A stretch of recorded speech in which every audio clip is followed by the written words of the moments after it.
Mr. Stanium will address the Council on report of the panel on housing. Mr. Stanium.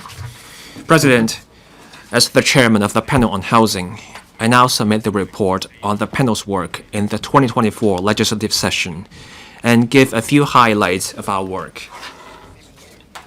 The panel received the administration's proposal on the regulatory regime for basic housing units. Members generally supported this proposal as a way of gradually resolving the long-standing problem of substandard subdivided units.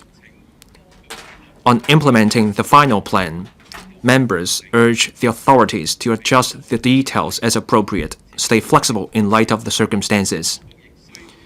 Bear in mind the need for enough BHUs at affordable rents on the market for people in need after this regulatory regime takes effect, and ensure enough public housing, including transitional housing and light public housing, to support this policy.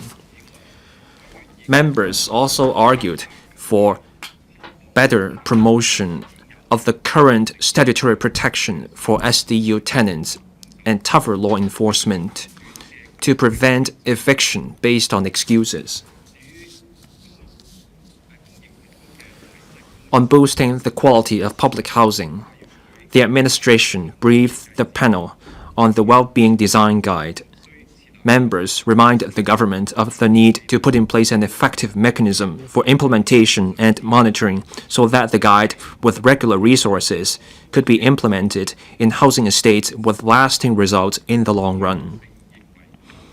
Members also argued for enhancing the contents of the guide and giving better support based on the needs of seniors. Members also called for ongoing efforts to explore ways of increasing the living space of residents to further enhance their sense of well-being.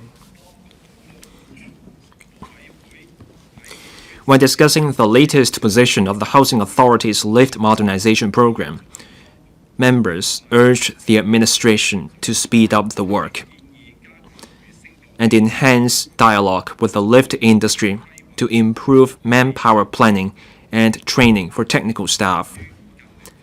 Given the recent spate of power outages and voltage dips, members argued for special attention to the enhancement of safety devices for such incidents in the lifts of older housing estates to reduce the impact on passengers.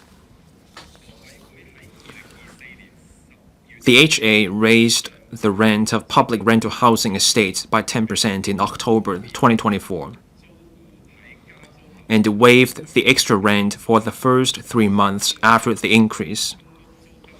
When discussing the outcome of the PRH rent review, members expressed concern over the HA's